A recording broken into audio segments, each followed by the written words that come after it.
Hello friends, welcome to Bankers platform. So friends, today we have come again with a new video, and this video is the continuation of the series that we have recently started, that is most expected questions from RBI FAQs. So we are discussing the RBI FAQs, and we have seen that so many questions are asked from the RBI FAQs, and these questions are most expected for certificate course in foreign exchange operation exam. So let's start.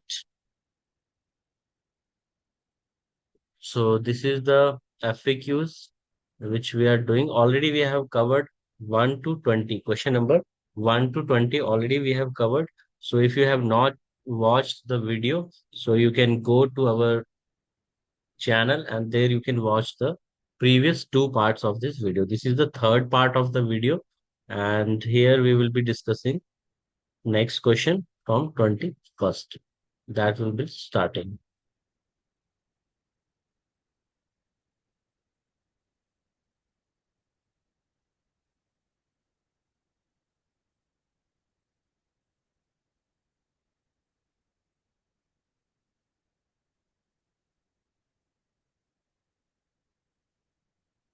Second, uh, that was,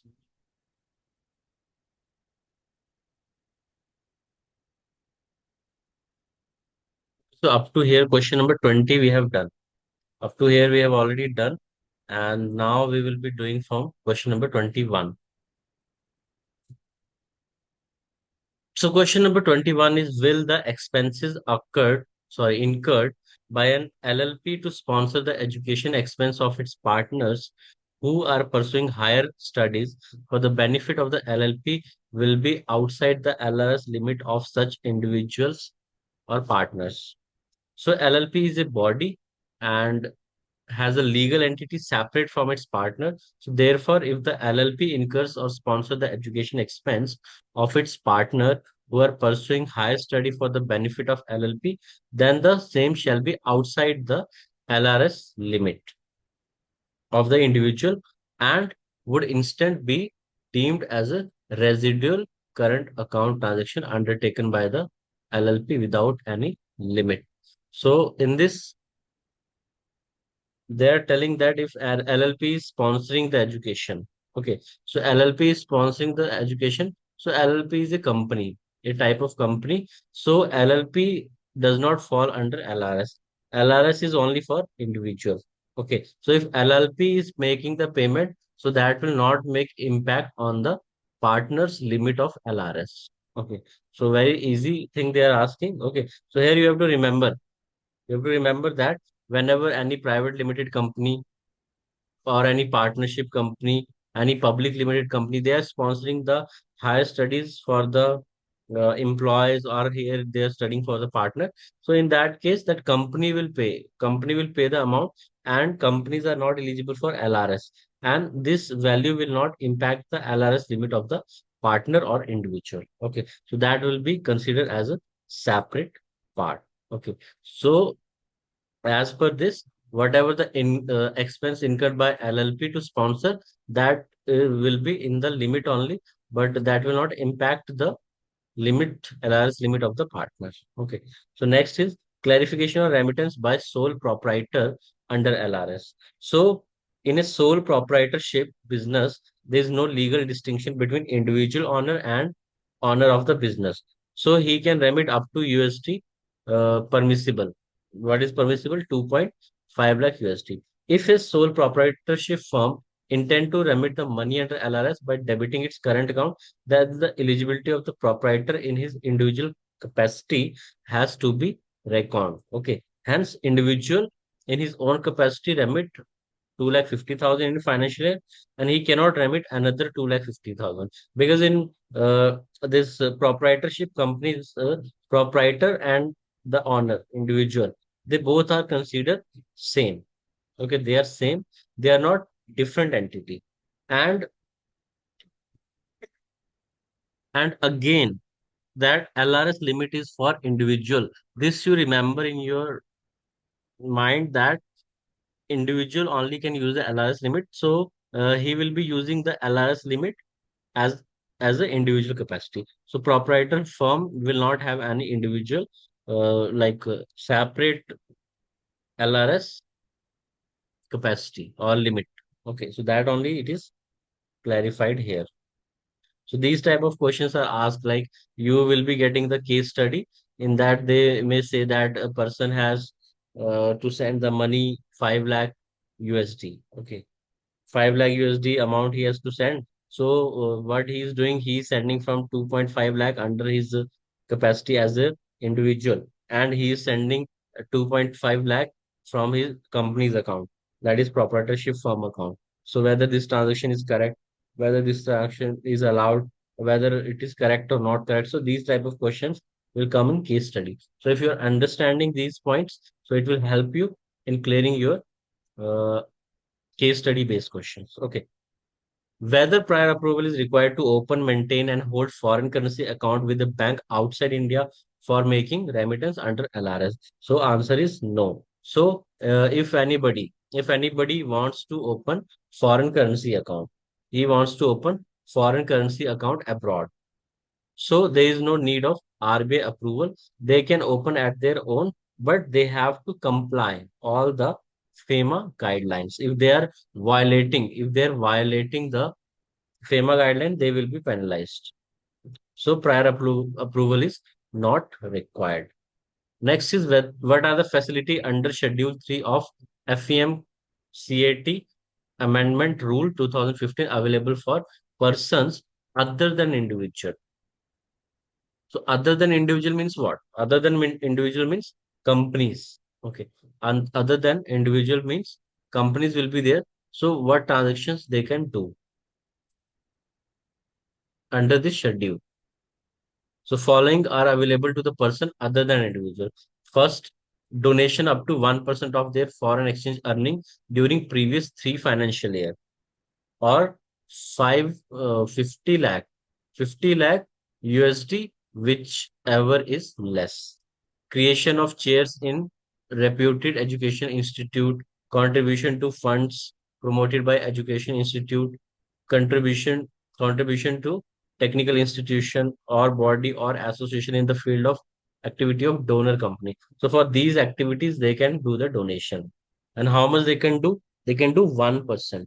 They can do 1% of their foreign exchange earning in previous 3 financial year, or 50 lakh dollar, whichever is less. So this the companies can do under Schedule 3 of FEM CAT Act. Okay. Second, commission per transaction to agent abroad for sale of residential flat or commercial plots in India up to 25,000 USD, or 5% of the inward remittance, whichever is less. So these are the guidelines. From here also the questions can be asked. Remittance up to, this is 1 CR USD per project for any consultancy service in respect of infrastructure project, and this is 10 lakh per project for other consultancy service procured from outside India. So remittance up to 5% of investment brought into India, or USD 1 lakh, whichever is less. So remittance up to 2.5 lakh per financial year for the purpose of stipulated under para 1 of Schedule 3 to FEM CAT Act rules. However, all residual current account transactions undertaken by such entity are otherwise permissible without any specified limit, and are to be disposed of at the level of AD. And it is for the AD to satisfy themselves about the genuineness. So they are saying that all the transaction can be done, whichever is mentioned, that can be done by the non-individual also, but those should be permitted, and AD has to take care that they are satisfied with the transaction and it is a genuine transaction. So anything in excess of above limit. So whatever the limits are here, like 5 lakh, like 50 lakh dollar, 25,000, if they are doing anything above, then prior approval of RBI is required. Okay. Let's see next. Can a resident individual make up a rupee loan to NRI or PIO who is a close relative of resident individual by of cross check or electronic transfer? So this already we have done one video day before yesterday. On Sunday, one video is published. In that, we have taken the case study, and same it is taken from here only. So point is here only that resident individual is permitted to make rupee loan who is a close relative. Okay. And that close relative is defined in Section 2 of 77 of Companies Act. So in Companies Act, it is defined who is a relative, close relative. And by way of cross check, he can do. And these are the condition. So which are the condition? First, the loan is free of interest and minimum maturity of loan is 1 year. The loan amount should be within the overall LRS limit, that is 2.5 lakh USD per financial year, available to the resident individual. It would be the responsibility of the lender to ensure that the amount of loan is within the LRS limit, that 2.5 lakh USD during the financial year. And the loan shall be utilized for meeting borrower's personal requirement or for his own business purpose in India, and the loan shall not be used or utilized either singly or in association with other person for any of the activities in which investment by person resident outside India is prohibited. And those activities are here, like business of chit fund, needy company, agricultural plantation activities, trading in TDRs. So these are not allowed. So for the purpose of item C, above, real estate business shall not include development of township, construction of residential or commercial premises, roads, bridges, and the loan amount should be credited to NRO account. This also I have already discussed many times. Okay, whenever any loan is given to any NRI, so it should be credited to NRO account of the NRI or PIO. And credit of such loan amount may be treated as an eligible credit to NRO account. And the loan amount shall not be remitted outside India. So if loan is given, the amount should not go outside India. That amount should be utilized within India.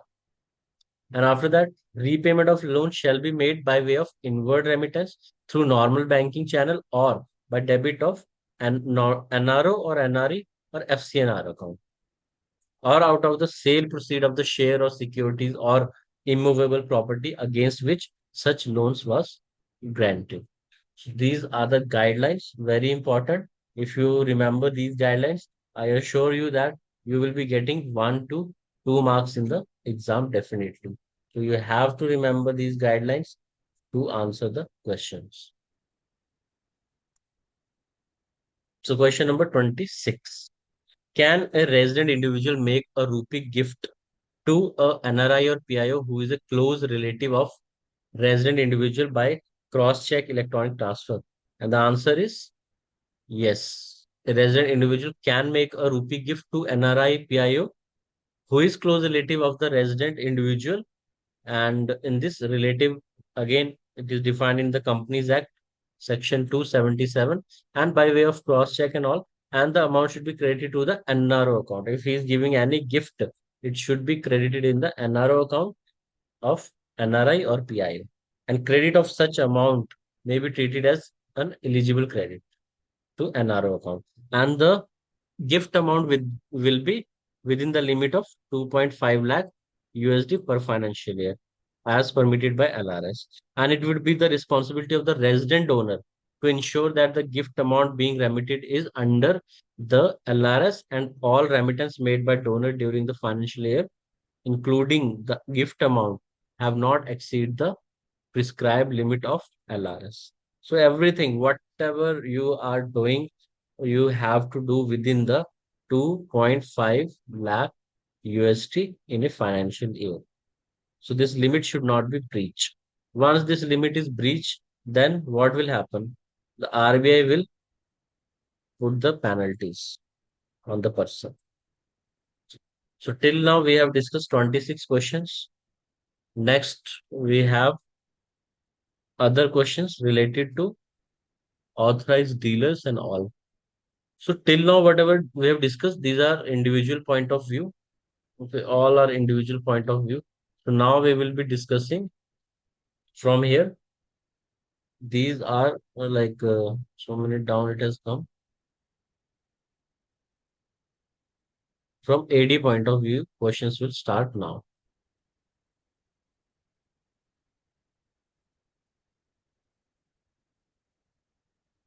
So this is AD point of view. What is an authorized dealer? Page number 9. So this we will be doing in the next session. So if you next session will do, before moving to that, I would like to tell you, friends, that we are having the course related to certificate course in foreign exchange, operation exam, and mock test series are also available. We are also having the course on certificate in international trade finance and mock test series on international trade finance. So if you are willing to purchase any of the course, you can go for the course. It will be very helpful for you, and it will give you a very good way of learning. In this, what will happen that you will be easily learning the things. So we are having so many videos. You will be getting in the full course. You will be getting the videos. You will be getting the study material, and you will be getting the mock test. And mock tests are very, very important for this exam because 50% of the exam is from the previous questions. And in our mock test series, we have created the mock test series based on the previous year questions, previous year questions, and the latest whatever the exams are happening. We are getting the inputs from our candidates who are appearing in the exam, and based on the inputs we are making the mock test, and these mock tests will help you so much in clearing the exam. So if you are willing to do if you are willing to do this course, you can just visit to our website, and our app is also there. You can download the app, and that link is available in the description box. So this is about our courses that you can go for. So about these FAQs, we'll discuss some few questions and then we'll wind up this. Okay. So here, who is an authorized dealer? So authorized dealer is a person specifically authorized by RBI under section 10(1) of FEMA 1999. So this section you have to remember. This section is asked sometime in the exam. Under which section? Under which section the AD is defined. So AD is defined in the section 10(1). In the section 10(1) of FEMA Act 1999. So 10(1), you can remember like 101. Okay. AD. AD is authorized dealer. Who is authorized dealer? The branches who can do the foreign exchange transaction. So you can remember by 101. AD means 101. 101. Then when the question is coming, just you have to put one bracket, and you will remember that AD is defined under section 10 of 1. 101. And you have to put the one bracket after 10. Okay. So 10 and here one bracket. So you will be remembering. I hope so. If this comes, you will not forget. So who are authorized by RBI to sell foreign exchange for travel purpose? So who are authorized? So foreign exchange can be purchased from any authorized person, that such as AD category 1 bank, AD category 2, full-fledged money changer are also permitted to release exchange for business and private visits. So sometimes this full form is also asked, FFMC, that is full-fledged money changers. Next is how much foreign currency can be carried in cash for travel abroad. So the traveling going to all country other than A and B are allowed to purchase foreign currency notes coin up to 3000 USD per visit. Balance amount can be carried in the form of store value cards, traveler check, banker's draft. So exception, who are exception? Traveler. Traveler proceeding to Iraq and Libya, who can draw foreign exchange in the form of foreign currency notes and coin not exceeding $5,000. So up to $5,000 only a person who is going to Iraq and Libya, they can take. And travelers proceeding to Islamic Republic of Iran, Russian Federation, and other republics of Commonwealth of Independent States, who can draw entire USD 250,000 in the form of foreign currency notes or coin. So we have already made a dedicated video on currency. Okay, how currency is deal in foreign exchange. So that video I will put in the I button, and you can watch that video. In that, more conditions are available that all we have discussed in that. And one more, the for traveler proceeding for Hajj or Umrah pilgrimage, full amount of entitlement 2.5 lakh in cash or up to cash limit as specified the Hajj Committee of India may be released by AD and FFMC. So how much currency can be brought in while coming into India? So that is 25,000 rupees. So up to 25,000 rupees only can be brought into India, INR. So this is about INR. So if any person is coming to India, so how much INR he can get? So for that INR, the limit is 25,000. And in this also, the denomination should not exceed 100 rupees. It should be 100 and below. 100 note, 50 note, 20 note, 10 note, and the total should not exceed 25K. This you have to remember. Next is question number 5. How much foreign currency exchange can be brought in while visiting India? So foreign currency while visiting India. So this is very important question, and these all from here you can expect. I will say that 2 to 3 mark questions in the exam, uh, definitely coming. Okay, now how much foreign exchange can be brought? So for foreign exchange, up to 10,000, up to 10,000. So there is no limit. There is no limit. Without any limit, it can be brought. So this question came in, I think June session, this question was asked directly. A person coming into India from abroad, so how much foreign currency he can get? So there it will come without any limit. Without any limit he can get, but the exception is that when he is getting, when he is getting, when traveler check brought exceed 10,000 or its equivalent, the value of foreign currency alone exceed 5,000, it should be declared to the custom authorities at airport. So they have to fill the CDF form on arrival in India. So if they are getting up to $5,000, up to $5,000 if they are getting, so no, like nothing they have to declare. If it is exceeding, currency is exceeding $5,000, then CDF, currency declaration form. So this form should be filled by the person who is visiting India and given to the custom authority, and then he can board the currency. Okay, so 5 questions we have discussed. Rest of the question we will be discussing in our next video. Thank you, friends. Thanks for watching. If you are liking this video, do hit the like button and subscribe to our channel for more updates. So thank you, friends. Thanks for watching. Have a nice day.